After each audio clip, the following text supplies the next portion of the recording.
Bonjour à tous, aujourd'hui on va créer une instance n8n en self-host. Donc n8n c'est le fameux logiciel pour automatiser vos applications, donc pour qu'elles se parlent entre elles quand il se passe quelque chose sur une, qu'il se passe automatiquement quelque chose d'autre sur une autre. Et donc il propose plusieurs tarifs, mais il propose aussi de l'installer en self-host, donc sur votre propre serveur.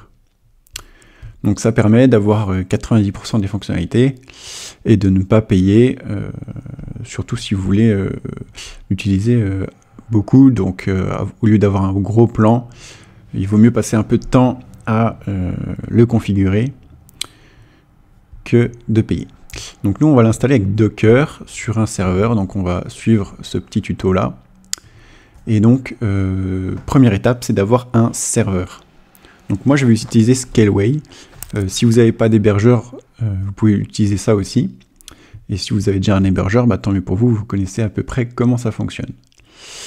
Donc pour prendre le moins cher possible, je vais me mettre sur Amsterdam 1 qui propose des serveurs de développement.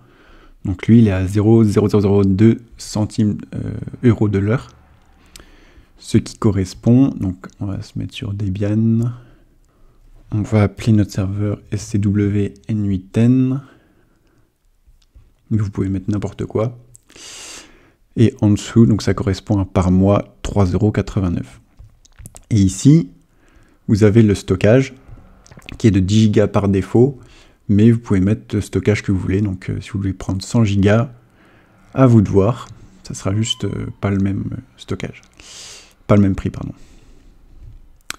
Donc on va cliquer sur créer. Et une fois que c'est créé, vous avez une adresse IP, donc l'adresse de votre serveur. Et une commande, donc en faisant cette commande-là dans votre terminal, vous allez pouvoir accéder à ça en SSH. Donc c'est sûr que oui, il faut déjà quelques connaissances. Donc là, on va faire la commande. Et il nous dit de mettre notre clé SSH quelque part. Donc pour ça, il faut aller voir un petit autre tuto, on ne va pas le voir là, pour créer une clé SSH. Mais là, on va mettre yes. Et en gros, ça connecte notre domaine avec notre clé SSH dans notre ordinateur. Et pour la suite, du coup, il saura à chaque fois que c'est nous, dès qu'on fait cette commande, il nous connectera. Et il n'autorisera pas d'autres ordinateurs à faire ça, en gros. Donc là, on est bien connecté au serveur. Vous voyez, on avait le petit trait là, on était sur notre ordi. Maintenant, on est sur un ordi à distance, donc comme un serveur. Et donc là, première chose à faire, on va installer Docker. Donc Docker, ça permet d'encapsuler des applications. Donc N8N, ils ont tout mis dans Docker. Ça permet d'encapsuler N8N dans Docker pour que nous, après, juste en une seule commande, ça fasse tout.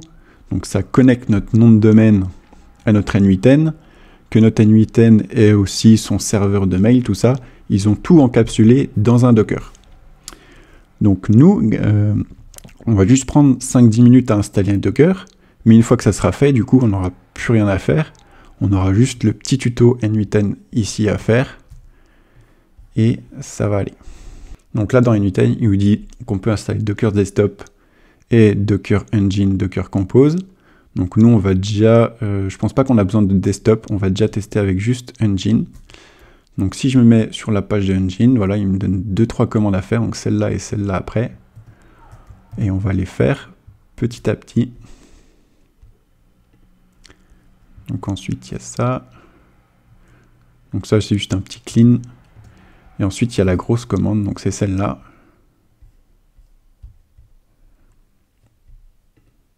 Et après, il y aura ça, et ce sera bon.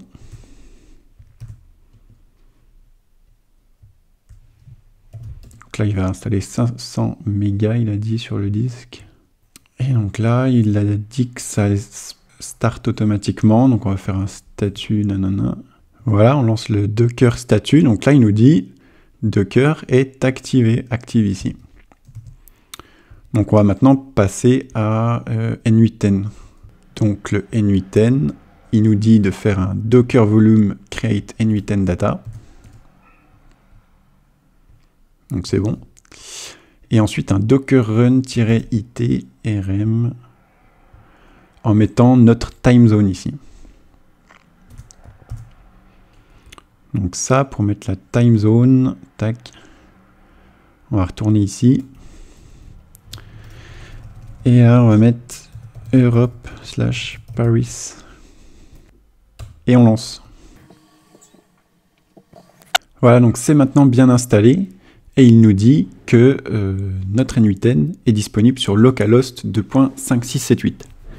Sauf que nous, on a installé ça sur un serveur à distance, donc on n'a pas accès à localhost. Donc là, il nous dit presse O pour ouvrir dans le navigateur, bien sûr, ça ne marche pas. Donc ce qu'il faut faire, c'est qu'il faut qu'on connecte un nom de domaine existant. Donc si vous avez déjà un nom de domaine pour votre entreprise, par exemple, vous pouvez mettre un sous-domaine, donc par exemple n8n.votrenomdedomaine.fr et le connecter à ce localhost 5678 pour qu'on y ait accès. Donc moi c'est ce que je vais faire. Donc, vous pouvez aussi y connecter un vrai nom de domaine et on va voir ça ensemble. Donc pour ça on va aller dans la doc de n8n.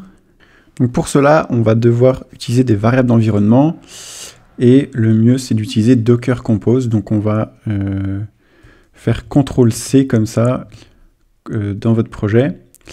Et comme ça, on va réutiliser Docker Compose pour utiliser plus facilement les variables d'environnement. Donc, on va faire un mkdir, donc c'est pour créer un dossier, et cd, donc c'est pour se mettre dedans. Donc on est dans le dossier n8n compose. Et là, on va créer des variables d'environnement, donc un fichier .env. Donc pour ça, on va faire vim.env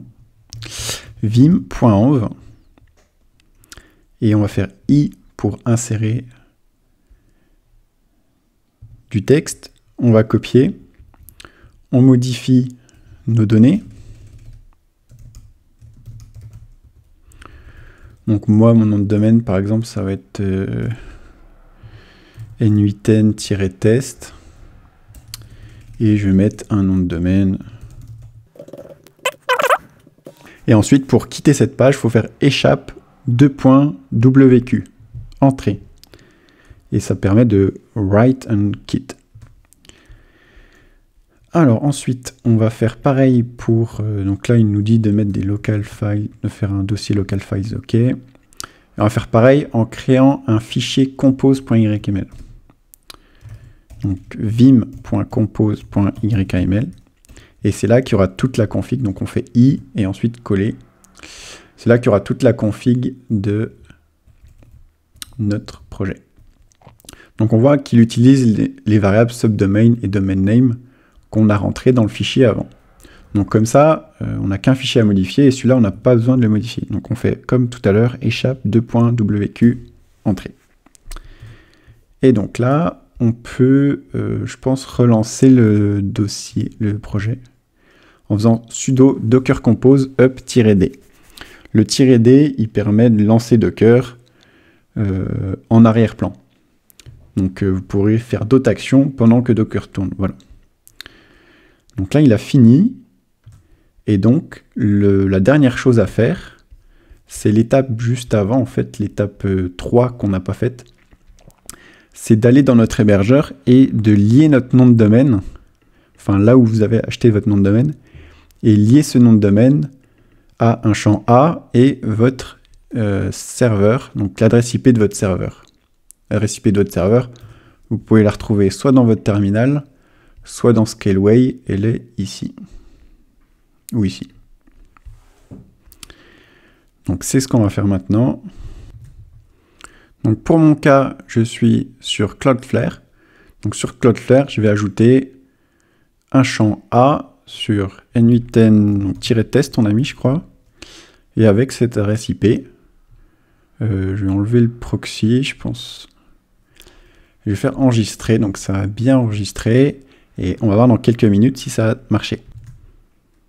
Et voilà, on peut voir que ça a déjà fonctionné. Donc je suis bien sur cette adresse. On ne la voit pas là. Et à la prochaine.